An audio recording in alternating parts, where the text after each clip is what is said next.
vocês, começando aqui mais uma transmissão no canal do Conde, pelo YouTube, ao vivo, com o Márcio Postman, economista. Márcio, eu estava vendo o seu currículo, sempre dou uma pesquisada antes de começar a entrevista. O seu currículo é tão extenso que, se eu for falar, a gente não vai ter conversa, eu só vou ficar lendo aqui tudo que você fez, tudo que você publicou. Tem um detalhe ali na Wikipedia que precisa ser atualizado, quer dizer, até 2015... Márcio Postman tinha 49 livros publicados. Quantos livros publicados você tem hoje, Márcio? Saudações, seja bem-vindo. Saudações, Gustavo. Nesse sábado, ao cair da tarde, não é? A lua já começa a aparecer. Sempre uma satisfação enorme poder dialogar contigo, nesse teu canal, nessa tua trajetória tão importante de comunicação. E aí, numa disputa, obviamente, sem a mesma condição com os meios de comunicação tradicional, né, que tem tido já no Brasil uma história de não seguir a imparcialidade. Então, você, o 247, fazem um papel muito importante de oferecer uma visão que, de certa maneira, é alternativa àquilo que os meios de comunicação tradicionalmente nos oferecem. Então, eu fico feliz, agradeço muito essa oportunidade e quero cumprimentar todos que te acompanham, que têm certamente a mesma avaliação positiva acerca do teu trabalho, da tua contribuição. Bem, sobre a questão aí do currículo, veja, sou um professor universitário e logo essas definições, descrições de natureza acadêmica fazem parte, mas, obviamente, sou alguém curioso e, aliás, até ouviu essa frase que me tem alimentado com o passar do tempo, né? Diz que o que define a velhice é quando as pessoas perdem a curiosidade quando deixam de estudar. Então, ter curiosidade de estudar sempre é um sinal de juventude, né? Então, o meu currículo refere um pouco a esse compromisso com eu me considero, pelo menos, um intelectual público, né? Ou seja, eu trabalho nessa perspectiva de tudo que eu tenho condições de produzir, de compartilhar com os que gostam de acompanhar, de ler, né? Então, deve estar com 60 livros e poucos aí, certo? Só para te dar o parâmetro da Muito publicação. trabalho. Márcio Postman é um pesquisador, você tem uma produção muito forte de pesquisa. Vamos trazer as suas últimas incursões aqui, publicações que você me mandou gentilmente. E o pessoal está super feliz de ter você aqui, viu, Márcio? Todo mundo mandando saudações aqui para você. Daqui a pouco eu vou passar pelo bate-papo, estamos ao vivo, o pessoal vai fazer perguntas, o pessoal vai intensificar aqui o nosso debate. Eu queria começar te perguntando sobre a pandemia. Você tem feito várias publicações nesse sentido, artigos, reflexões. É o maior desafio da história da humanidade? Será que a gente pode deixar nesses termos? Quer dizer, porque são muitas interfaces e muita coisa acontecendo. O estudo que você fez sobre o emprego nos Estados Unidos, acho que demonstra a dimensão do problema, né? Queria que você falasse sobre isso. Bem, eu diria que nesse século, nesse início do século, certamente nós não temos parâmetros, não é? Em termos de pandemia, nós já tivemos situações do século passado, inclusive, e até a mais grave, que foi aquela conhecida há 102 anos atrás, não é? Aí a crise espanhola, né? A gripe espanhola, desculpe, mas, obviamente, estávamos falando ainda de um mundo fundamentalmente agrário, não é? Uma situação muito diferente do que temos hoje. Hoje o mundo é urbano e, portanto, as condições às quais nós estamos, talvez alguns autores até chamam a atenção porque esse ciclo viral talvez seja algo que nos acompanhará ao longo do tempo, tendo em vista os limites ambientais às quais estão expostas, não é, a exploração que a economia, que o capitalismo vem fazendo. Então, talvez aqui seja, na verdade, a configuração de um quadro mais problemático ao qual a gente não imaginava estarmos vivendo dessa maneira. Ninguém estava preparado para isso. Como é que você vê, por exemplo, em linhas gerais, a questão, o cuidado que a China teve, aquele momento em que aparece o vírus e a gente percebe hoje que a China conseguiu controlar de maneira assim quase que extraordinária, e a Europa e as Américas acabaram não conseguindo lograr êxito, né? Subestimaram, me parece, o poder de devastação desse vírus. Como é que você vê essa situação? Questão da relação, você tem falado sobre isso nos seus artigos, né? A pandemia muda a relação da população com o poder público. Agora, teremos de fazer pactuar de novo a relação das democracias? Márcio. Talvez nós pudéssemos dizer que o mundo teve uma vantagem que os chineses não tiveram, não é?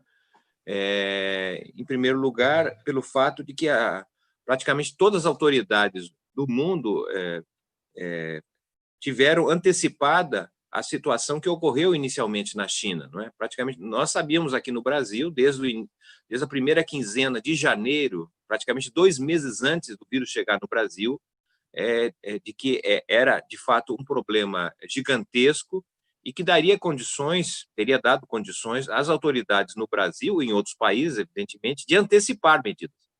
Infelizmente, nada foi feito nesse sentido, o que mostra, na verdade, cada vez mais governos lidando com a emergência, né? Governos que não trabalham com planejamento, que não trabalham com antecipação, né? O que nós tivemos no Brasil foram medidas que buscaram brasileiros que estavam em outros países, mas ações mesmo, nós fomos apenas e tão somente observar depois que estava instalada a propagação do vírus no Brasil, né? Então, esse é o primeiro, digamos assim, aspecto, né, que diferencia os chineses. Os chineses não foram, na verdade, impactados com a primeira experiência. E talvez o segundo aspecto a ser ressaltado é que a China, de certa maneira, constituiu um modelo exitoso, né, um modelo que apresentou, na verdade, aí esse tripé, não é, de isolamento social, ampla ou massificação de testes para identificar a presença viral, não é, a propagação e as ações imediatas do ponto de vista de saúde, e a terceira, ações que buscassem manter as pessoas em casa com alguma garantia de renda e, ao mesmo tempo, manter vivo os negócios, né? Então, esse é o tripé que o modelo chinês, me parece, demonstrou de forma exitosa. Isso fez com que a pandemia, pelo menos, pode ser que tenha um outro ciclo, mas nesse momento, uma pandemia que durou um pouco mais de 2 meses, né? E afetou fortemente a China. A China teve uma queda no primeiro trimestre de cerca de 9% do PIB. É muito maior do que qualquer outro trimestre até agora comparado. Mas, ao que parece, uma vez superado o problema viral, não é, a economia, a atividade voltou a crescer. A estimativa é que 2 meses depois, a China já está próximo de 90% da capacidade produtiva, ou seja, voltando praticamente ao que tinha no início de janeiro de 2020. E esse modelo ele foi, de certa maneira, copiado por vários países de forma mais ou menos vigorosa, né? Talvez nós, no Brasil, sejamos o aluno que tenha menos aprendido essa experiência, porque nós já estamos praticamente aí, contabilizando março, abril, maio, quer dizer, o terceiro mês, estamos indo para o 4º mês, possivelmente vamos ter uma pandemia por um período muito mais longo do que seria aquele previsto caso tivéssemos tomado as medidas de forma adequada, não é? E não, a meu modo de ver, a descoordenação que fez com que o isolamento fosse parcial, não atingisse a toda a população, não é? O fato de que os recursos anunciados e implementados, né, colocam o Brasil no ranking mundial entre os países de menor recursos disponibilizados em relação ao PIB, e, por fim, uma profunda seletividade na aplicação dos recursos, né? O andar de cima muito mais privilegiado em termos de acesso a recursos do que o andar de baixo. Então, isso faz que tenhamos uma pandemia por mais tempo, possivelmente impacto econômico-social muito mais profundo, né, do que outros países, e certamente uma sociedade ainda muito mais desigual em decorrência dos recursos aplicados de forma muito seletiva, mais favorável aos de cima do que os de baixo no Brasil.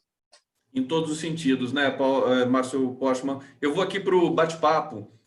As pessoas estão aqui deixando já recados e mensagens. Deixa eu ler aqui. Roberto Aguiar, Regina da Costa, Marifat Fátima.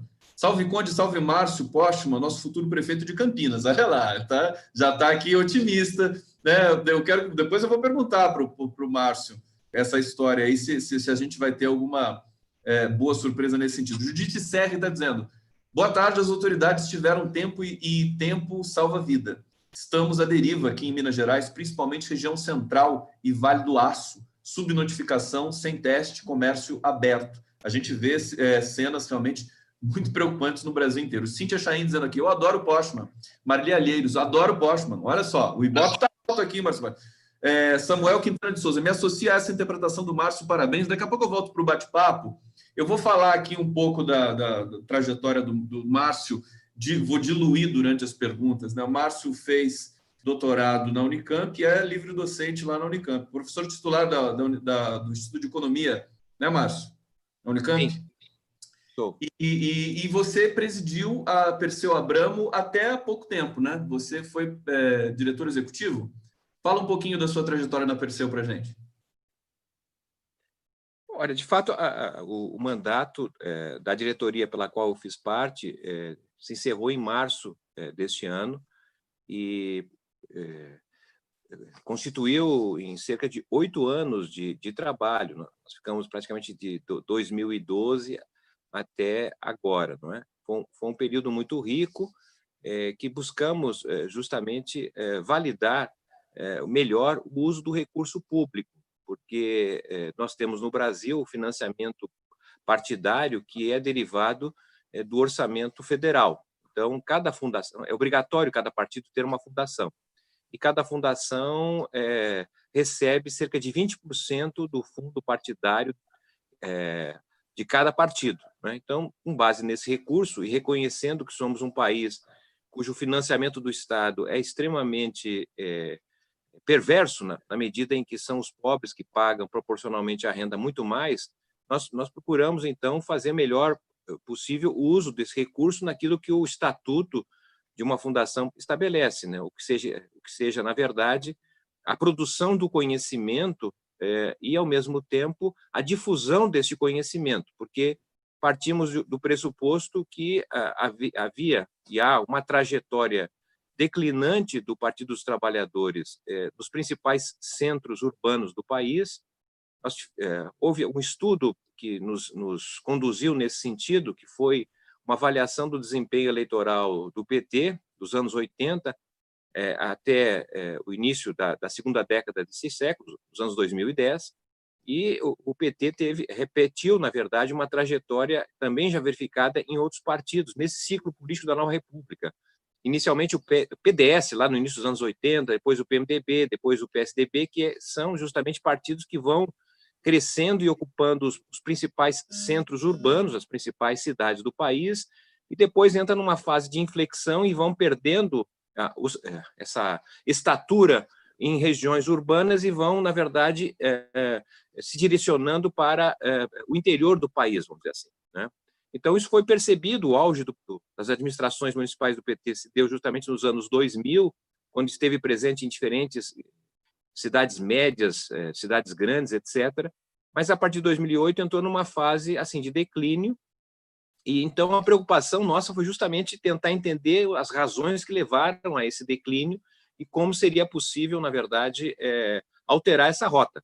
Então, a Fundação teve um papel nesse sentido, que foi justamente tentar entender que sociedade é essa, né? A sociedade é diferente daquela que criou o PT, e, ao mesmo tempo, a busca de uma melhor performance junto ao novo sujeito social que nós identificamos, e, com isso, pressupõe uma grande capacidade de difundir o conhecimento, de formar, na verdade, um novo tipo de militante, diferente, a nosso modo de ver, daquele que predominou aí no final do século passado no Brasil e nos partidos de esquerda de maneira geral. Márcio, é tão bacana te ouvir falar isso, porque me parece a Fundação Perseu Abramo operando como coração do PT, né? Quer dizer, municiando o partido de pesquisa qualificada, consistente, pesquisa científica, humanística, para que o partido possa tomar decisões. Essa interface funcionou, foi bacana a sua experiência nesse sentido, na gestão da Glaze, nesses últimos anos, né, que o PT passou pela maior crise de tanto ataque que sofreu de setores da sociedade brasileira. Como é que foi rapidamente, assim, em linhas gerais, só para a gente ter esse gostinho de você falar mais um pouco da Perseu, da relação com o PT? Nós tivemos uma relação privilegiada com a direção nacional do Partido dos Trabalhadores. Isso veio já da direção liderada pelo deputado federal, então, Rui, não é? E depois, na sucessão do Rui, pela Gleisi. E nós tivemos, de fato, um entendimento estratégico de uma fundação que buscasse justamente entender a realidade para poder criar as condições em que o partido operasse para transformar essa realidade, não é? Então, nesse sentido, a relação foi muito positiva, não obstante as dificuldades, evidentemente, que temos, uma vez que somos uma sociedade que tem um sistema partidário que é antipartido, não é? Na verdade, os eleitores no Brasil são estimulados a votar em pessoas e não em programa, não é? Não em doutrina, não em ideias. Então, a performance eleitoral é uma performance muito individual e pessoal e, portanto, coloca problemas do ponto de vista de uma construção partidária. E, ao mesmo tempo, o fato de nós termos eleições a cada 2 anos, não é, força muito o caráter eleitoral do partido, quando a origem do PT, por exemplo, é uma origem em que se colocava desde o início a preocupação em não ser um partido apenas e tão somente eleitoral. As eleições são instrumentos da democracia fundamentais, não é? Mas não se encerra aí a luta de um partido pela transformação da sociedade. Então, esse é um quadro na qual se conviveu, de um lado, a preocupação com a questão eleitoral, parlamentar, de administração governamental, mas também a questão do movimento social, do entendimento da formação de novos quadros, novas lideranças, né? Essa é uma preocupação muito grande que fez com que a Fundação construísse cursos de mestrado, por exemplo, para preparar melhor os seus quadros, cursos variados de diferentes tipos, né, com a possibilidade de difundir o conhecimento produzido a partir das universidades e articulações outras que a Fundação pode fazer. Perfeitamente. Márcio Postman aqui no canal do Conde, obrigado a presença de todos vocês aqui, peço inscrições para o canal e eu vou trazer um tweet aqui do Márcio para ele comentar para a gente. O Twitter do Márcio Postman, muito elegante, né? Márcio Gentleman, assim, com postagens todas padronizadas, as suas postagens. Hoje eu estava explorando o seu Twitter aqui.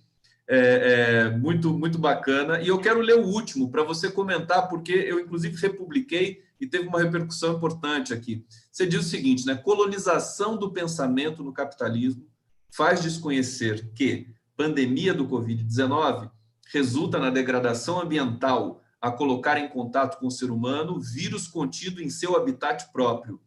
Em 1% de floresta derrubada na Amazônia, cresce 23% casos de malária e 9% de leishmaniose. Ou seja, nós estamos com toda a inépcia desse executivo, nesse momento, todos nós estamos testemunhando isso no Brasil e trazendo também o que está ocorrendo na Amazônia nesse momento, no Brasil, brincando com um perigo muito grande, né? E não só com a questão do coronavírus, Márcio. O que você quer dizer exatamente com essa tua postagem aí?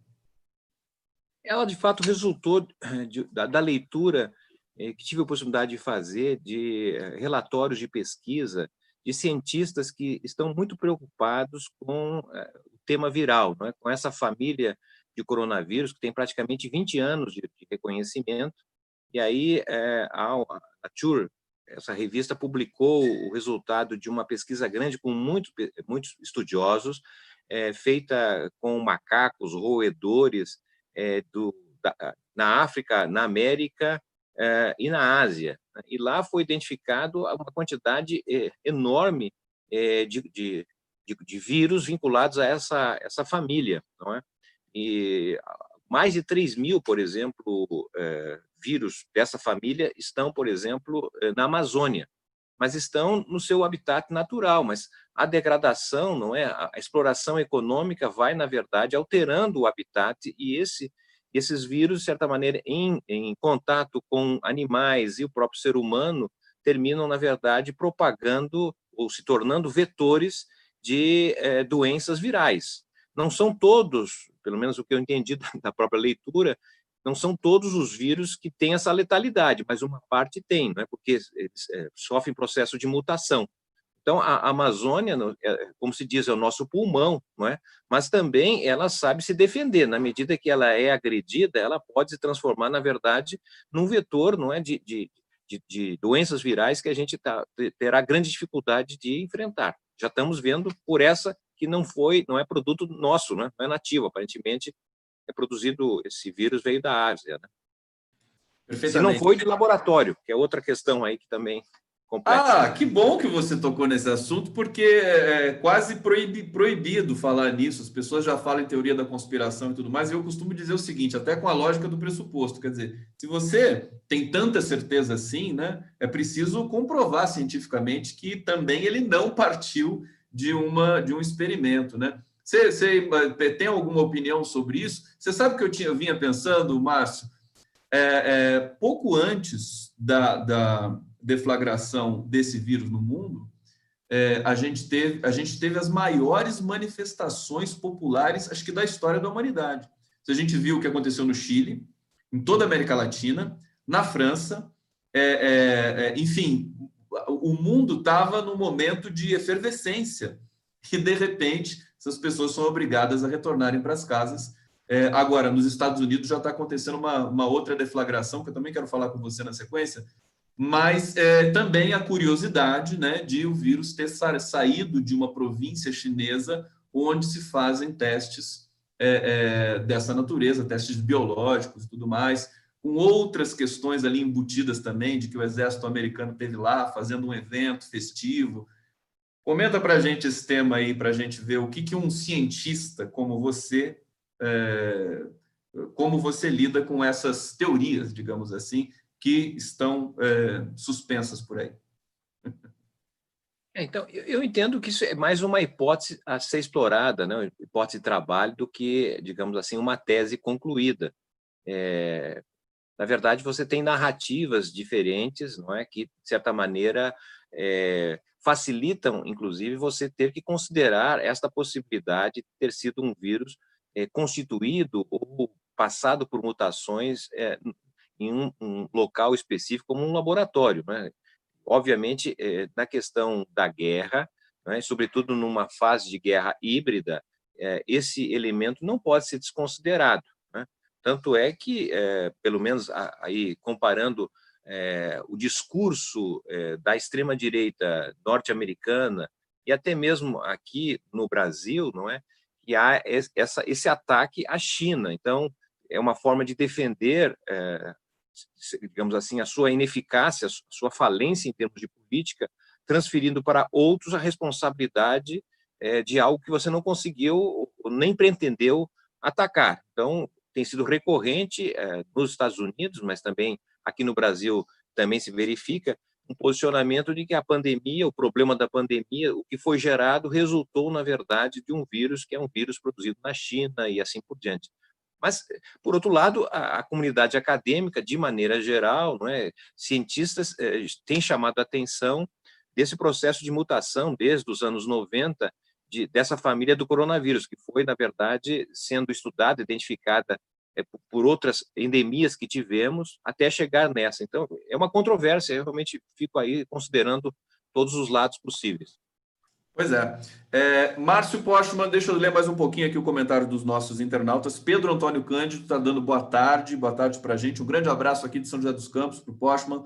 Como estão vendo os acontecimentos históricos dos Estados Unidos? Daqui a pouco eu vou trazer essa questão para o Márcio. Isa Castro dizendo, conheci Márcio aqui em Salvador em 2006, numa conferência de educação profissional. Deixa eu vir aqui para os últimos comentários. Cláudio Cunha dizendo, Márcio Postman é um intelectual engajado e que realiza. Pergunto, qual a razão de parte da sociedade ser avessa à intelectualidade? É puro ressentimento ou há uma falta de interlocução na academia? Está aí uma boa questão para o Márcio Postman responder para a gente. Como é que é isso? Você sente essa aversão à intelectualidade? Porque também tem muita intelectualidade que é um pouco difusa, digamos assim. Algumas coisas, essa indústria de palestra de autoajuda também pode ser um elemento que afasta um pouco dessa seriedade do pesquisador. Como é que você diria? O que você falaria sobre isso? Bom, se nós buscarmos a raiz histórica, nós vamos ver que, infelizmente, o tema da educação sempre foi algo secundarizado do ponto de vista efetivo dos governos, né? Embora faça parte da prioridade em termos de retórica, é difícil algum político, por exemplo, falar mal da educação, não é?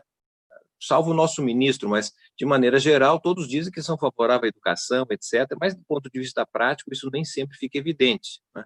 Tanto é verdade que a República nasceu no Brasil e, de maneira geral, a experiência histórica mostra, toda vez que a República, quando emerge, ela coloca, pelo menos, o princípio da igualdade de oportunidade, e isso tem o princípio liberal da educação. A educação deve ser universalizada, pelo menos nos níveis mais iniciais do ensino, né? Então, a República é de 1889 no Brasil e, na verdade, houve um certo retrocesso em termos educacionais quando se compara a República ainda velha comparada com a questão do Império. O Império também não tinha grandes avanços, mas, pelo menos na Constituição, estava algum compromisso que a republicana deixou de ter.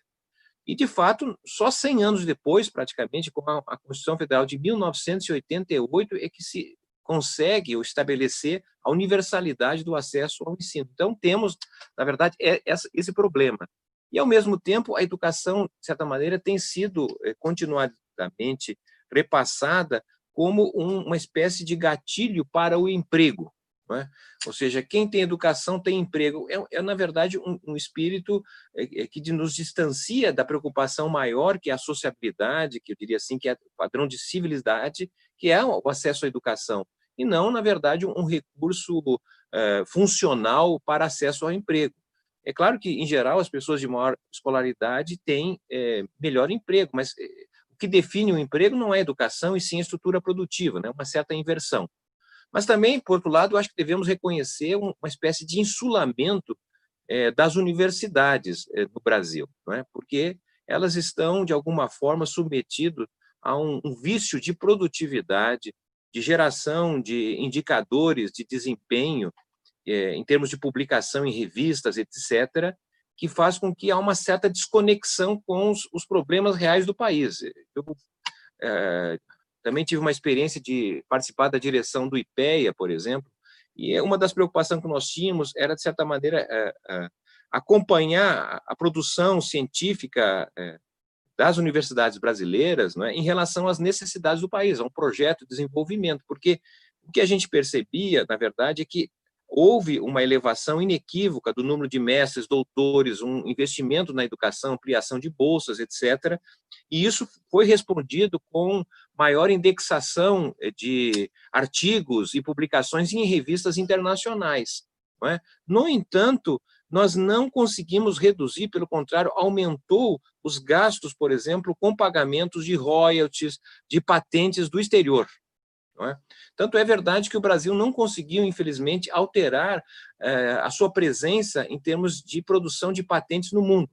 Então, há, a nosso modo de ver, uma espécie de incompatibilidade entre o que a universidade produz e as necessidades do país. Eu sei que tem, isso aí estou falando aqui da floresta, eu sei que tem árvores, está certo? Agora, a Fiocruz, tantas instituições importantes que estão respondendo, mas eu estou falando aqui de uma questão mais geral, estimulado pelo teu questionamento, não é?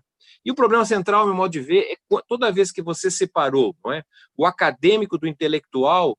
Eu acho que, na verdade, o acadêmico é aquele que, de certa maneira, está fechado um pouco para a sociedade, do compromisso que deveria ter em relação às questões nacionais, em diferentes segmentos e setores. Agora, Márcio, que ninguém nos ouça, já que a gente tocou no ponto da educação, tem um ministro da educação que, na verdade, faz pouco caso da educação e ataca a educação. Você conseguiu ver algum trecho daquela reunião ministerial que chocou o país inteiro? Não, trecho eu vi, não vi todo, não. Não, toda. Eu já não perguntei se você viu toda, porque eu acho que é um desafio muito grande ter estômago para ver tudo aquilo lá. Mas linhas gerais também é algo que eu acho que marca um divisor de águas a partir da divulgação dessa reunião ministerial. Acho que alguns setores que ainda tinham alguma dúvida do descalabro que é esse governo e da falta de qualquer conexão concreta com uma possibilidade de democracia e de governabilidade, se foi. O que você acha disso? Como é que você viu, por exemplo, o Weintraub, quer dizer, ele não visitou uma universidade federal, que você tem pesquisadores aí correndo contra o tempo para tentar produzir uma vacina, em colaboração com pesquisadores do mundo todo, no Brasil, e a pesquisa brasileira é muito qualificada para isso. Mas ele visitou o Alan dos Santos, que é aquele blogueiro que está sendo investigado pela Polícia Federal por propagação de fake news. Mas isso é só um detalhe. Diga para a gente a sua, enfim, qual a dimensão do choque que você teve. Não é surpresa, mas de qualquer maneira, quando se expõe dessa maneira judicializada, acho que tem um impacto diferente.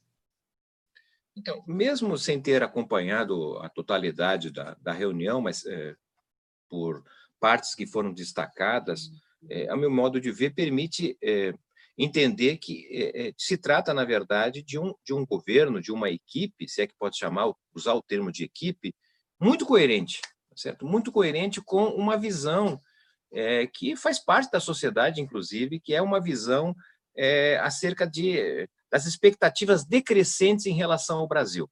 Eu vou até antecipar aqui, nem sei se vai ser tempo para a gente entender, mas eu vejo, na verdade, do golpe para cá, não é? Uma espécie de desistência histórica das elites brasileiras, certo? Podemos questionar o projeto que estava em curso até então, problemas, evidentemente, que tinha, mas havia um projeto, digamos assim, de emancipação do país, né? De protagonismo internacional, de entender que o país, na verdade, podia ter um papel diferente do que tinha no passado.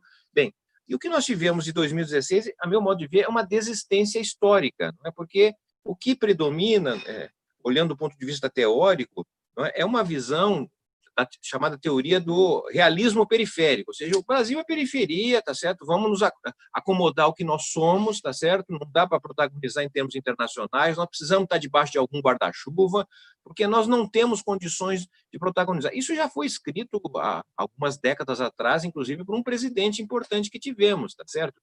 Então, não é algo assim descolado da realidade. Eu entendo que o governo Bolsonaro é um governo de expressão de uma parte da sociedade, né?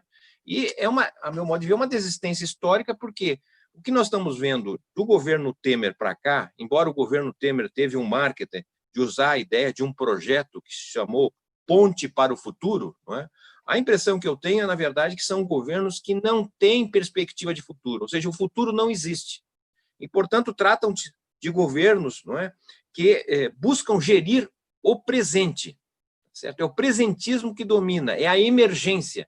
E ali os relatos de diferentes ministros, salvo o ministro, a parte inicial, inclusive, da reunião, que era para apresentar uma espécie de um projeto de olhar a economia um pouquinho mais para frente ali e tal, e depois recebeu críticas do próprio Guedes, não é? Quer dizer, na verdade, são falas que lidam com o presente, ou seja, um governo que não tem projeto de 3, 4 anos, é um governo em movimento, um governo que está sempre criticando aqueles que não deixam ele fazer o que ele quer fazer, mas nós não sabemos o que ele quer fazer, porque não tem projeto. Então, são relatos de ministros que lidam com o presente, tá certo? Com a emergência do presente, sem projeto. E as falas são em torno disso, né? A questão problemática do país, do coronavírus, das mortes, tá certo? Das insuficiências da saúde brasileira, da ausência de recursos, etc. Isso não passou na reunião.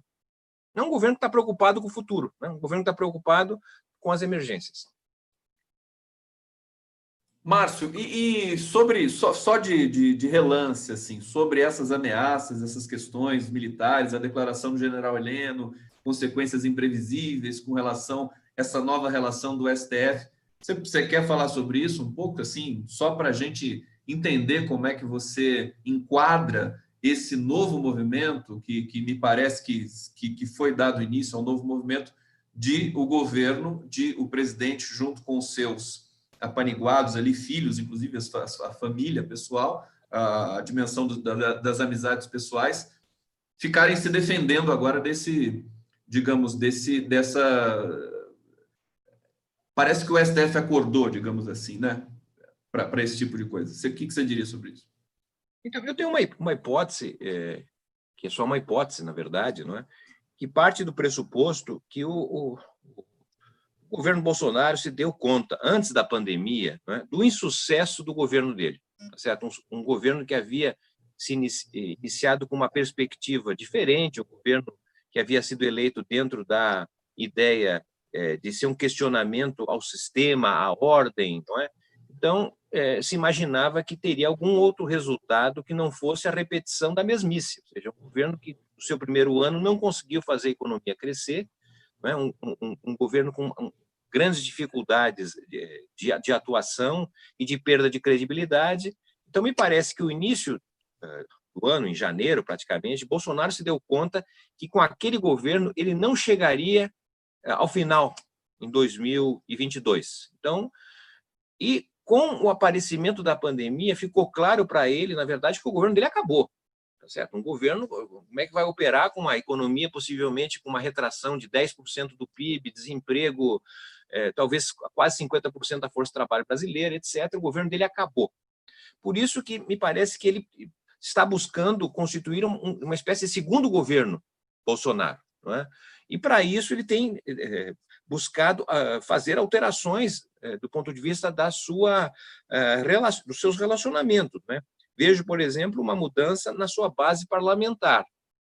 Ele, aparentemente, tinha uma base parlamentar que era muito parecida com aquela que sustentou o governo Fernando Henrique, não é? Que era a associação do DEM com os tucanos, com o PSDB. E, aparentemente, rifou publicamente dar essa indicação e absorveu, vamos dizer assim, os partidos do centro, do centrão, não é? Com tudo o que isso representa. Mas talvez ali ele imagina ter um conjunto de parlamentares que seja suficiente para evitar a votação do impeachment. Me parece que é essa a questão mais funcional, mas uma mudança parlamentar. A segunda, me parece, é uma mudança na sua base social, não é? Ele pelas pesquisas que temos, que são, de certa maneira, ainda muito preliminares, não é? Mas indicam que ele vem perdendo uma parte importante daquela classe média, uma classe média mais lavajatista, vamos dizer assim, não é? Então, ele está perdendo uma parte, mas, ao mesmo tempo, também há sinais que ele estaria recompondo a sua base social em função desses programas aí de ajudas emergenciais, não é? Há sinais ainda preliminares de que uma base social, essa classe trabalhadora de serviços, reconhecida como empreendedores de si próprio, não é? Que não tem garantia de renda nem nada, viu com muito bons olhos a chegada desses recursos. Nós estamos falando de cerca de 50 milhões de pessoas que foram beneficiadas, pelo menos, nesses primeiros meses. É algo temporário, talvez já comece a dizer que pode ter um período maior. Então, ali, eu quero dizer com isso que há uma, aparentemente, mudança de uma base social, não é? De apoio. A terceira alteração, me parece também importante chamar a atenção, que talvez diga respeito à questão de natureza econômica. Guedes, aparentemente, segue sendo ministro da Economia, mas não mais com o poder e a importância que ele tinha aí há um ano atrás, não é? Que era, como é que se dizia lá, o posto Ipiranga, não é isso? Era o grande ministro. Super ministro. Então, ele está apequenado, não é? E cresce, evidentemente, a tensão do ponto de vista dos militares, que sabem que é impossível governar um país se não houver crescimento, se não houver expectativa de ampliação dos negócios, dos lucros e assim por diante. Então, tem uma tensão. Eu vi naquela reunião, inclusive, que a gente comentava, uma certa tensão, tá certo? Da área econômica com aí a Casa Civil. E, por fim, me parece essa mudança no ministro da Justiça, na Polícia Federal, me parece ali a tentativa de consolidar um partido protofascista, vamos dizer assim, um partido de novo tipo, talvez até um partido de características leninistas, né? O Lenin definiu o partido lá no seu livro O que Fazer, né? Um partido tem que ter doutrina e tem que ter um jornal que difunde as suas ideias, né? Então, quando você trabalha, por exemplo, com um segmento que está relacionado à segurança no Brasil, a segurança pública e privada. Nós estamos falando, então, das Forças Armadas, da Polícia Federal, das polícias militares, polícias civis, polícias metropolitanas das cidades, polícia carcerária, né? Esse conjunto de trabalhadores do setor público, combinado com o conjunto de trabalhadores do setor privado, também vinculado à segurança. Segurança são os vigias, vigilantes, trabalhadores de tecnologias, de câmera, de sinais, etc. Ou seja, você chega à conclusão que nós temos no Brasil cerca de 5,2 milhões de pessoas no Brasil vinculadas a essa atividade que reflete a insegurança no Brasil, né? E esse contingente de trabalhadores estão submetidos a uma espécie de doutrina, eu diria assim, da hierarquia, né? Do tema da segurança, da violência também, por que não dizer. Então, há uma doutrina que fazia com que esses trabalhadores, esses segmentos, tinham uma visão, digamos assim, conservadora a respeito do Brasil. Só que isso estava disperso. Em qualquer cidade você tem segurança pública, também tem trabalhadores da segurança privada. Acontece que com as redes sociais surgiu uma espécie de jornal que integrou esse contingente de pessoas alimentadas com notícias, com fake news, etc., que deu um caráter mais orgânico, não é? Então, se a gente relacionar esse contingente de trabalhadores, não é, com uma espécie de proximidade familiar, nós podemos falar em torno de 15% do eleitorado no Brasil estaria vinculados a esse segmento. Então, as mudanças no Ministério da Justiça, talvez, vamos ver o que vai acontecer na Polícia Federal, não é? Isso talvez esteja justamente tentando aí consolidar um tipo de partido, não é? Um partido que tem acesso a armas, por exemplo, não é? Para concretizar esse segundo governo que está no seu início e que poderia ter continuidade. E o mais impressionante é que ele não tem um partido, oficialmente, né? É sem partido. E o partido do qual ele fazia parte se dissolveu, quer dizer, teve ali uma briga grande em função de questões de fundo partidário, etc. Márcio Postman, vou pedir licença mais uma vez aqui para ir para o bate-papo. Pessoal, vou ler aqui mais comentários. Estamos ao vivo aqui no canal do Conde. Tereza Silva está dizendo: com formação acadêmica da PUC Campinas nas ciências jurídicas e sociais, frustrei com minha formação acadêmica por não produzir conhecimento na Perseu Abramo, sob a gestão do Márcio Postman. Fica aí o seu recado, Tereza Silva. M. Durel está dizendo aqui: boa noite. Mais cedo assisti ao lançamento do foguete da SpaceX. Fiz uma pergunta, mas não responderam. Vocês levariam 5 Bolsonaros do lado de fora do foguete? Tudo bem, fica aqui a sua brincadeira, Durel. Obrigado. Valmir Ribeiro da Silva: caro Gustavo Conde, caro Márcio Postman, ótima noite para vocês. Muito obrigado pelas contribuições esclarecedoras para a nossa compreensão e enfrentamento dos atuais desafios. Parabéns. Márcio Postman, eu ainda quero... muita coisa que a gente quer perguntar para você. Tem a questão da comunicação, política, importante, mas eu vou deixar mais para o final. Você acabou de fazer um estudo, uma publicação importante sobre o emprego nos Estados Unidos, com vários detalhamentos ali, em parceria com outros autores também. Queria que você falasse disso.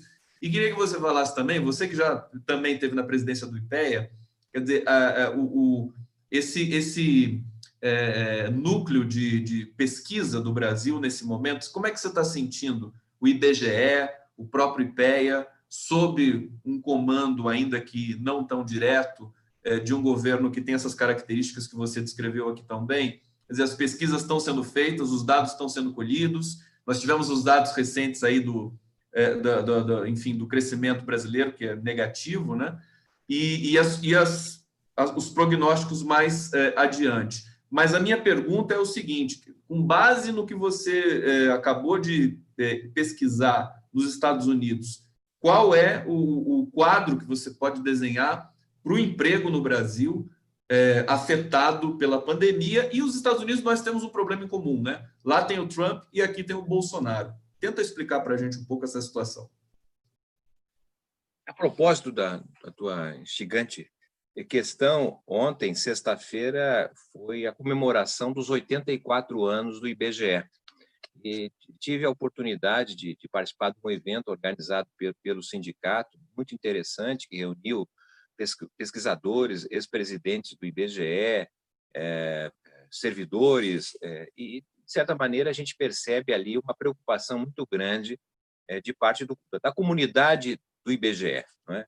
Diante das dificuldades que viveram, inclusive, com o novo governo, diante do desprestígio que o censo passou a ter em relação à possibilidade de ter recursos para a sua realização. Teve aí no ano passado, inclusive, questionamentos e tensões, e, infelizmente, o que nós temos hoje é que o censo foi praticamente postergado para o ano que vem e não se sabe se terá recurso para a sua realização, né? Nós já tínhamos tido no governo Collor, por exemplo, o deslocamento do censo, que era de 1990 para 91, né? E agora, com o governo Bolsonaro, não teremos, no período decenal, que seria então 2020, e não se tem ainda precisão se de fato ele vai ocorrer.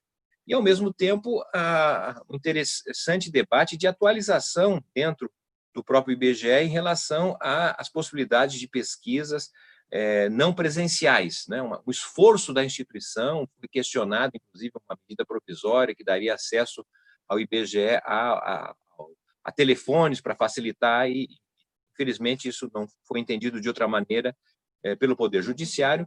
Então, apenas para chamar a atenção que, do ponto de vista do corpo de servidores do IBGE, é uma grande preocupação com a instituição, e eu até que participei, eu tinha feito um comentário em que me apegava a uma frase de Rui Barbosa, né, que dizia que a imprensa deveria ser os ouvidos da nação, né?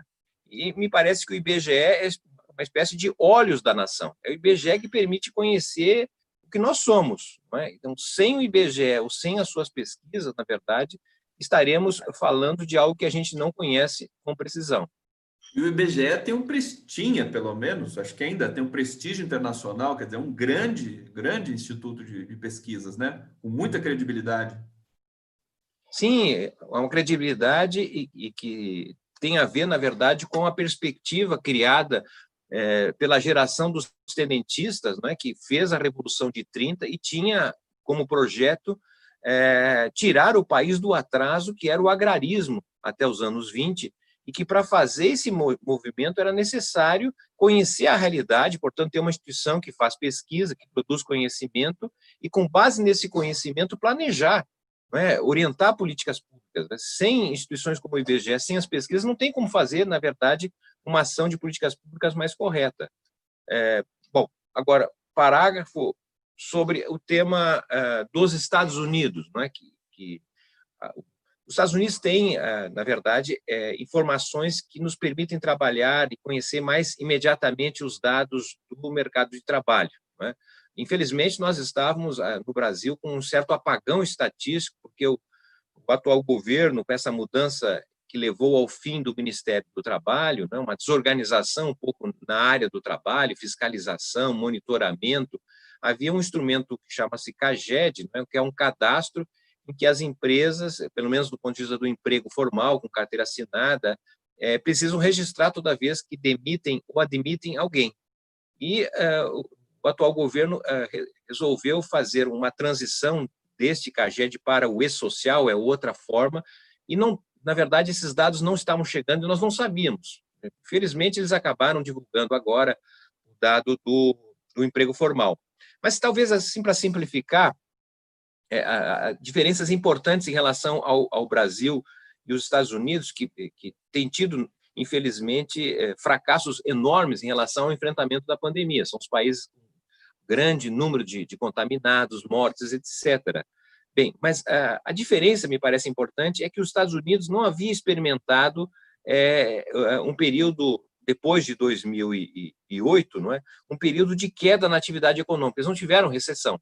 Então, a queda abrupta na atividade econômica, que resultou da decisão de isolamento, fez com que houvesse uma expansão significativa do desemprego, da demissão e o uso do seguro-desemprego. No caso brasileiro, nós já estamos praticamente numa situação em que o emprego até hoje não voltou a ser o que era em 2014. Né? O aumento da ocupação, que foi relativamente pequeno, é mais uma ocupação de pessoas que hoje precisam desse auxílio temporário, porque não conseguiram ter emprego assalariado, então passaram a viver de estratégias de sobrevivência, de bicos dos mais diferentes tipos. Então, o Brasil, a nosso modo de ver, não apresenta resultados assim tão drásticos nesse momento em termos de redução do emprego, não é? Porque nós já tínhamos tido essa redução, as empresas já estavam operando num patamar mínimo, ao contrário dos Estados Unidos. Então, os dados norte-americanos são dramáticos, né, do ponto de vista da elevação do desemprego, praticamente 15% da força de trabalho está com uma taxa próxima do pleno emprego, vamos dizer assim, e o dramático é perceber que setores que demitiram força de trabalho, não é, por exemplo, situam-se no setor de saúde, que é algo estranhíssimo, né, no caso dos Estados Unidos, no momento em que a questão central não é o atendimento às pessoas que convalescem desse ciclo viral, não é? Nos Estados Unidos houve demissão significativa de pessoas que contribuiu, não é, para a queda brutal do desemprego naquele país. Para a queda do emprego, desculpe, e aumento do desemprego. Então tem uma diferença, né? Então, o Brasil já estava numa situação ruim, né? Eu fiquei preocupado porque os dados que você apresentou naquele artigo são tão precisos, né? E eu sinto falta dessa precisão que sempre o IBGE municiou a gente, agora a gente está num problema, digamos assim, desses dados. Mais comentários aqui, pessoal perguntando aqui, pessoal, na verdade, dizendo, né? Votei no Postman, pessoal de Campinas aqui, muito bom, Campinas presente, Vera Gerês está dizendo, os anos 80 foram uma década perdida, os 90 patinaram, na primeira década do novo milênio, com Lula, vimos luz no túnel, mas foi interrompida. E agora? A que década retornamos ou retornaremos? Postman, até para... vamos falar um pouco de política. Quer dizer, as pessoas estão curiosas e eu também estou curioso. Quer dizer, você está se preparando para alguma empreitada aí eleitoral esse ano? Como é que está o seu planejamento? Tudo indica que teremos eleição esse ano, não é? Eleição municipal. Tudo indica, né? Tudo indica. Não sabemos muito bem a data ainda, mas aparentemente não vai ser em outubro, não é? Por força justamente da pandemia. E tenho participado, sim, de atividades preparatórias, não apenas no PT, diga de passagem, preparatórias para o tema eleitoral deste ano, que certamente será uma situação inédita do ponto de vista das eleições. Nós temos eleições no Brasil desde 1532, não é?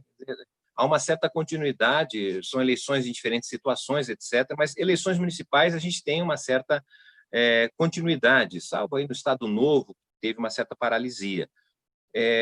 Mas me parece que as eleições municipais desse ano serão eleições assim muito diferentes, talvez, do período anterior, porque o quadro econômico e as possibilidades de administração do plano local serão talvez mais difíceis, talvez da história republicana, porque obviamente, temos uma queda na atividade econômica, um corte gerado nas receitas públicas e na verdade, tenho procurado trabalhar um pouco mais alternativas em relação ao tema da administração municipal, embora não tenha dúvida que não vão resolver o problema do Brasil pelas administrações municipais. Isso, obviamente, é uma questão macroeconômica, é uma questão nacional e talvez internacional, diga de passagem, não é?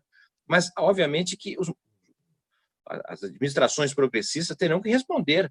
E não pode ser a repetição do passado, tá certo? Porque os orçamentos serão relativamente estreitos e, nesse sentido, acredito que será essas eleições a oportunidade de se oferecer um programa, eu diria assim, pós-capitalismo, porque não estou vendo no capitalismo possibilidade de integração dessa massa de pessoas que está sendo praticamente excluída, excedente às necessidades da própria dinâmica econômica.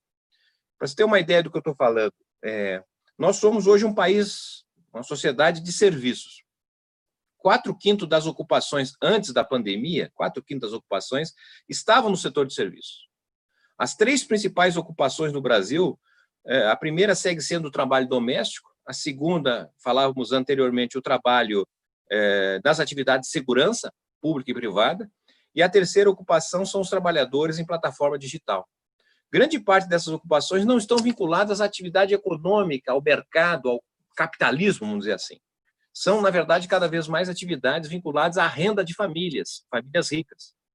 Por isso que eu estou aqui muito instigado, estimulado pelo quadro lamentável, essa hecatombe que estamos vivendo, mas de pensar alternativas. E me parece que, como alternativas, não é, seria, na verdade, a economia social, a possibilidade, na verdade, de reorganizar o trabalho, não é, a partir da identificação do que é trabalho socialmente útil, o trabalho que não passa pelo mercado, o trabalho que fazem as mulheres em casa, ou homens, tá certo? Mas, em geral, mulheres, que não têm reconhecimento do mercado. Eu gosto sempre de dar o exemplo aquele que, imagino que todo mundo, de alguma forma, faz, que é lavar prato em casa, lavar roupa, não é? Lavar prato em casa, eu posso lavar a vida toda, não terei reconhecimento, não recebo remuneração, não me aposentarei, e como eu sou muito desabanado, muitas vezes me machuco lavando o prato. Bom, se eu tiver algum acidente doméstico. Agora, se eu vier fazer esse mesmo trabalho de lavar pratos num restaurante, muda tudo. No restaurante eu sou remunerado por lavar prato, eu contribuo para a Previdência, poderei me aposentar, e se tiver algum acidente não doméstico, mas um acidente de trabalho. Não é? Então, o local é que define, no caso brasileiro, a validade do trabalho. E o local de certa maneira, consagrado pelo mercado. Então, o que eu estou querendo chamar a atenção é o seguinte: mas e as ocupações que não são validadas pelo mercado, que são socialmente úteis, que sem elas nós não conseguimos viver? Não é? Falávamos do trabalho em casa, mas o trabalho comunitário, esse trabalho socialmente útil, como é que nós poderíamos reorganizar uma sociedade a partir desta realidade? Então, nós temos alguns exemplos que ainda são relativamente circunscritos, mas a experiência, por exemplo, de construir o crédito social. O crédito social é algo que valida as horas do trabalho socialmente útil. Esse crédito social pode ser, na verdade, trocado por moeda social. A moeda social é aceita no comércio, tá certo? Ele circula no local, na comunidade, e esta emissão monetária, que é feita, na verdade, para validar o crédito social, que resulta de horas socialmente trabalhadas, seria, na verdade, validada pelo orçamento municipal. É um negócio meio complicado, a gente nem tem muito tempo, mas eu estou querendo chamar a atenção que as eleições municipais podem abrir, na verdade, um espaço novo para pensar, na verdade, o futuro, disputar o futuro que não seja o futuro dependente apenas e tão somente do trabalho capitalista. Perfeito, o pessoal está entusiasmado aqui, e eu também estou entusiasmado com essa sua explicação da questão do trabalho, do lugar, e isso poderia ser testado, digamos assim. Acho que o município é o lugar de você tentar implementar novidades e inovações. Agora, você acha, duas perguntas, Postman, você como bom democrata, eu tinha perguntado a respeito de se o seu nome estaria à disposição do partido para uma nova empreitada, mas fica à vontade se você não quiser responder. Mas você percebe que você tem uma indústria ainda digital de fake news que teve muita influência nas eleições de 2018. Agora eles estão sendo desbaratados em parte, mas para as eleições municipais, vocês já fizeram algum estudo nesse sentido? Porque eles vão, mais uma vez, usar desse recurso para tentar truncar um processo eleitoral democrático verdadeiramente. Passo para você. Sim, talvez Gustavo, não podemos dizer que a extrema-direita funciona sem a mentira. A mentira, tá certo, é o centro que, de certa maneira, consagra o tipo de postura desse campo da extrema-direita. Né? Então, fake news é algo mais moderno, vamos dizer assim, mas a mentira não é algo novo. Ao mesmo tempo, a extrema-direita não tem, a meu modo de ver, projeto de país nem nada. São governos, quando constituídos, governos de movimento, que responde ao movimento, tá certo? Ele está sempre respondendo a alguém. Olha, eu ia fazer isso, mas o parlamento não deixa, o STF. Sempre tem alguém bloqueando aquilo que você ia fazer, mas você não sabe muito bem o que ele ia fazer. Qual é o... Né? Em relação às eleições, eu acredito que, bom, é um quadro assim difícil. Eu vou especular aqui. Eu imagino que o governo Bolsonaro deverá ter muitas candidaturas que identificam-se a ele, a perspectiva dele. Né? Talvez estejamos diante de uma reorganização aí de partidos nesse campo da extrema-direita com representantes. Né? Falávamos antes, analisando aí esse partido protofascista que reuniria aí como base esse segmento da segurança, não é? eu acredito que esse segmento tem alguma coisa em torno de 10% a 15% dos votos nos municípios brasileiros. Pode ter mais, pode ter menos, dependendo da região, né? E nós precisamos considerar que essas eleições, na verdade, são eleições que não permitem coligações para a disputa majoritária, ou seja, proporcional. Você não pode coligar partidos para candidaturas de vereadores. Você pode fazer para majoritário, para prefeito, mas não para vereadores não pode. Então, isso significa dizer, na verdade, que corre-se o risco de ter uma proliferação de candidaturas. E nesta proliferação da candidatura, alguém, não é, que represente o ideário de Bolsonaro, da extrema-direita, ele pode ter 15%, um pouco mais, um pouco menos. E dependendo da quantidade de candidatos, esse contingente de voto pode permitir que alguém vença a eleição em cidades que não têm segundo turno. E nas cidades que têm segundo turno, é possível que candidaturas da extrema-direita vão para o segundo turno. Esse é um fato novo nesse sentido. Não devemos desconsiderar que essas eleições podem, na verdade, ampliar a base de prefeituras com alguma ligação com o Bolsonaro ou explorando a base social pela qual o Bolsonaro continua tendo referência. Então, acho que no campo da esquerda, eu não vou falar em termos de partido do PT, mas a manifestação do Marcelo Freixo me pareceu bastante importante, não é? E contemporânea dos desafios. Essa eleição não é uma eleição para disputar projeto de cidade, mas, na verdade, o que está em jogo, né, talvez seja a democracia brasileira, é o enfrentamento do fascismo. Então, nesse sentido, é fundamental que tenhamos humildade, tá certo?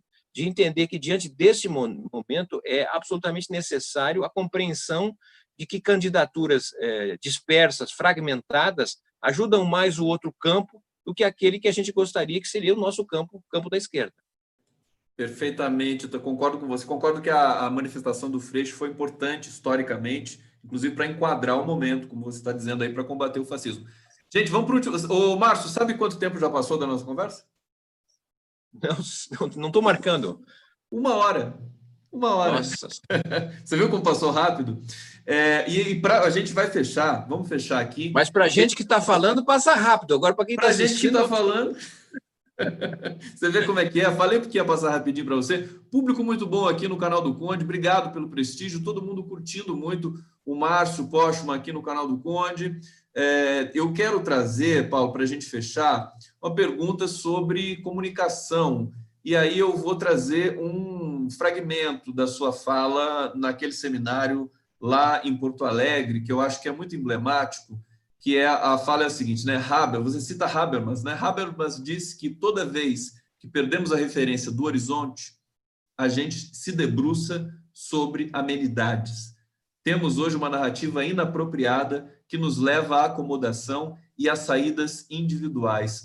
Passa com essa citação, quer dizer, e mais toda a mudança no campo do trabalho. Hoje a gente tem uma legião de informalidade. O Brasil sempre foi um pouco assim, mas a gente atingiu níveis estratosféricos de subemprego, né? Com empregos desses dos entregadores que não têm direito a nada, pejotização. Você analisa isso com extremo cuidado e aí muda a representação política e a comunicação da onde vem o PT, que é justamente no momento em que você tinha sindicatos fortes e agora você não tem mais isso.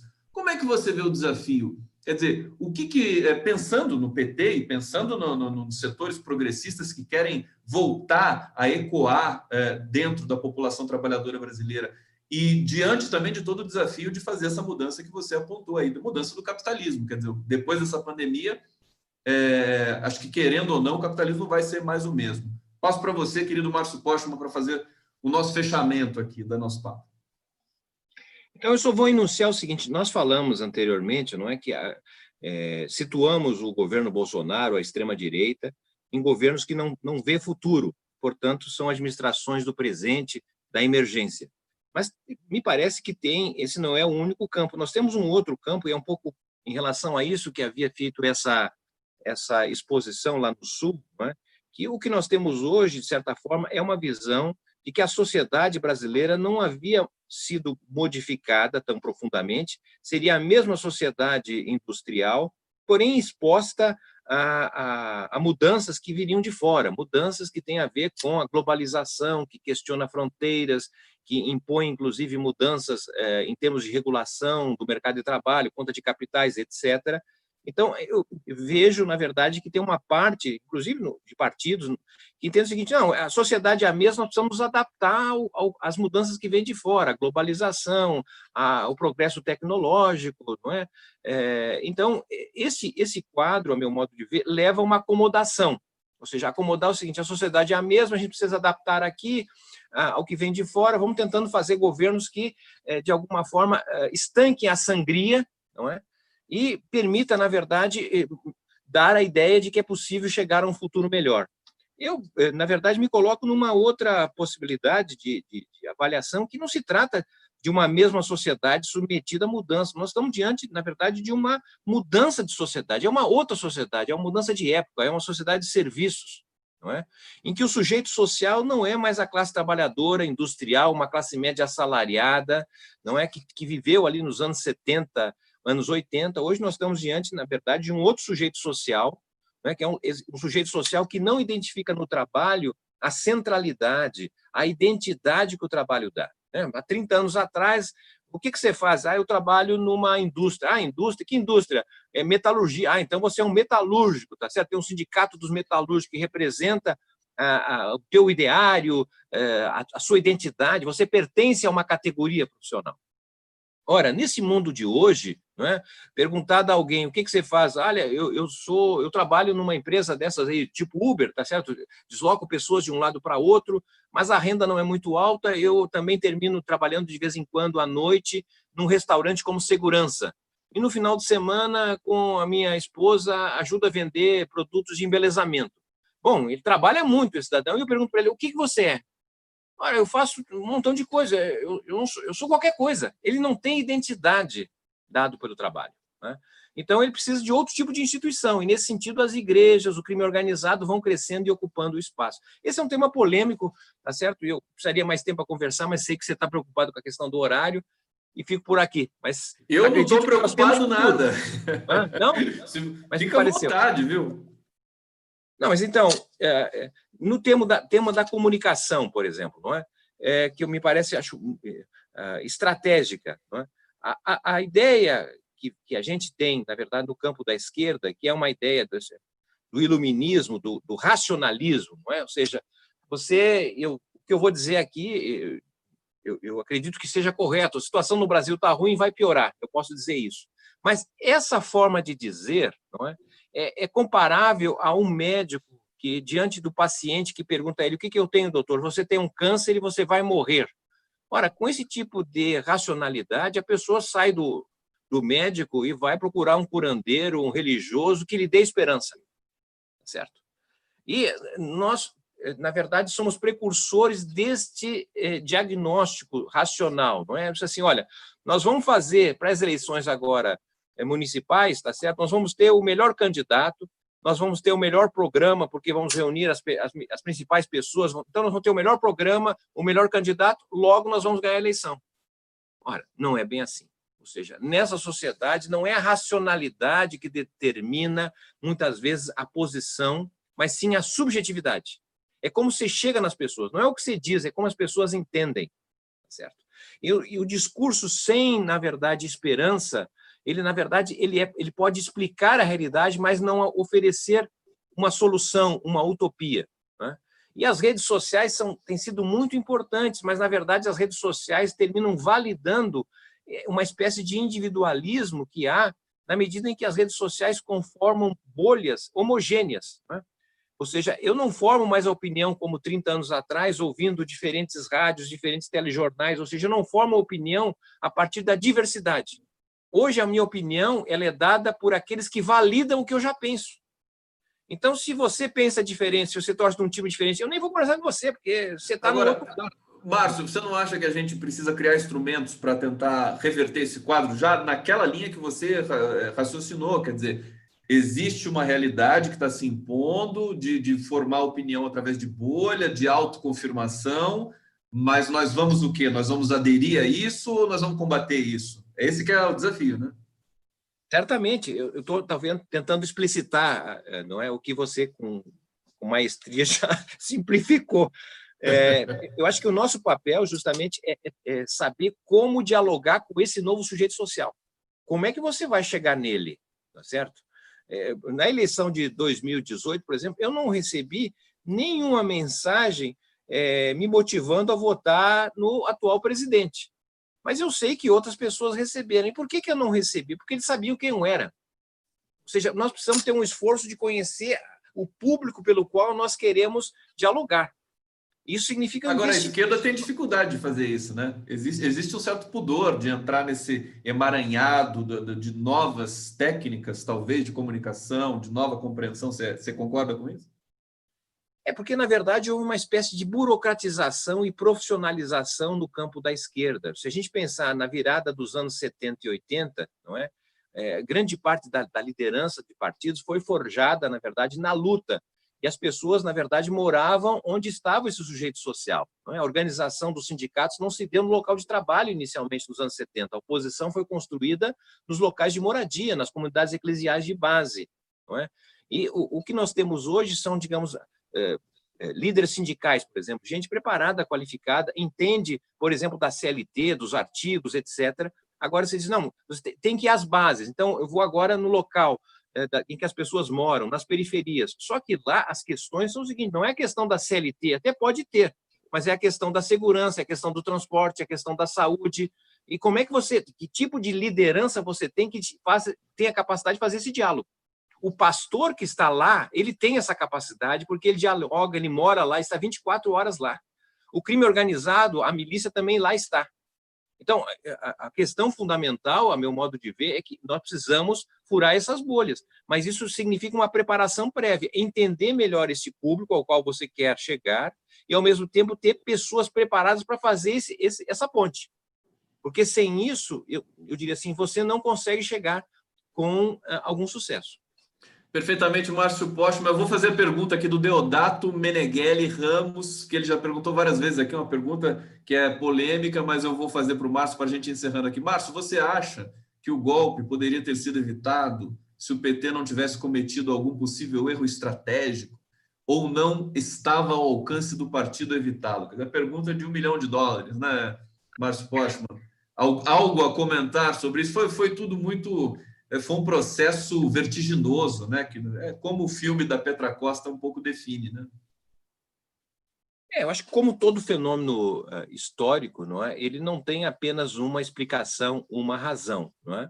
É inegável que tentativas de retirar o PT ocorreram desde o início, tá certo? E por que ocorreu em 2016, não ocorreu lá em 2006, tá certo? Em outros momentos? Porque, de certa maneira, também houve algum desnível, digamos assim, por parte do governo, do Partido dos Trabalhadores. Houve erros cometidos. Acho que a gente não pode negar em relação a isso. Não é? A meu modo de ver, eu gostaria muito mais, por exemplo, de uma presidenta Dilma mais ativa na defesa do seu mandato, por exemplo, não é? Acho estranho que a gente denuncie que há um golpe, mas termina participando de todo o processo que levou ao golpe. Você dizer que... Quase como um fetiche também, né? Fetichismo. Exatamente. Então, eu me pergunto um pouco se não faltou uma certa afirmativa de defesa de um mandato democrático. Não é? E, obviamente, ali são opções que foram feitas, eu até eu entendo. O que ocorreu no Brasil não é um fato isolado, porque também aconteceu em outros países. Então, tem uma estratégia que é supranacional e talvez esteja vinculado a uma disputa de hegemonia que está no mundo. Então, não é simples responder essa questão, não é? Mas me parece que essa tentativa de golpe já poderia ter ocorrido em outro momento. E por que ocorreu em 2016? É isso que nós precisamos entender melhor. Muito bom, Márcio Postman, muito obrigado pela sua participação aqui. Como é que você está de quarentena, Márcio? Você está fazendo muitas videoconferências, dando muita entrevista? Como é que está a sua rotina aí nessa nova situação que a gente está aí? Só para saber da sua questão pessoal, afetiva aí. A gente gosta tanto de você. Não, pois é, não, eu tenho dito aqui para a família que estou vivendo uma espécie de pandemia de lives, tá certo? Pandemia de lives. Teve uma vez que a gente foi fazer aqui, eu tive dificuldade de utilizar o o aplicativo, tá certo? Hoje a gente até testou, deu Agora certinho. você já virou craque, né? Já vi que Mas tenho tido esse tipo de possibilidade bastante interessante, isso nos dá a possibilidade do diálogo, não é? Está sido bastante rico, estou estudando bastante, para dizer bem a verdade, estou estimulado com essa oportunidade, mas muito triste com o que está acontecendo no Brasil, né? Com a barbárie, com o sofrimento humano. A gente que tem um certo nível de renda, tem uma casa, tem uma geladeira cheia de alimentos, não é? Mas, obviamente, isso aí não diz respeito à totalidade dos brasileiros que têm a cada dia lutar para sobreviver. Então, nesse sentido, a solidariedade, a fraternidade são questões que nos colocam permanentemente, né? Em que a gente pode fazer para ajudar aqueles que mais precisam. Obrigado, Márcio Postman. Quero agradecer o público que acompanhou aqui essa entrevista no canal do Conde. Espero que a gente se encontre em breve, mais uma vez. Sempre um prazer muito grande conversar com você. Parabéns pelo seu trabalho, pela sua carreira, pela sua pesquisa, pela qualidade do teu discurso, enfim, e por ser o Márcio Postman, que todo mundo demonstrou aqui muito carinho pela sua, enfim, porque conhecem você em todas as dimensões que você trabalha para esse país aqui que a gente sabe. Obrigado, querido. Obrigado, Gustavo. Você segue sendo muito generoso e quero homenagear você como uma referência dessa comunicação que busca, na verdade, mostrar o que é o Brasil, né? O que é a realidade, dando oportunidade para muitos que não têm oportunidade nos meios de comunicação tradicional. Parabéns, tudo de bom para você e todos que nos acompanham, que resistiram bravamente. Bravamente. Valeu, passou rápido, né? Um abraço para todo mundo. Vou encerrando a transmissão aqui. Valeu.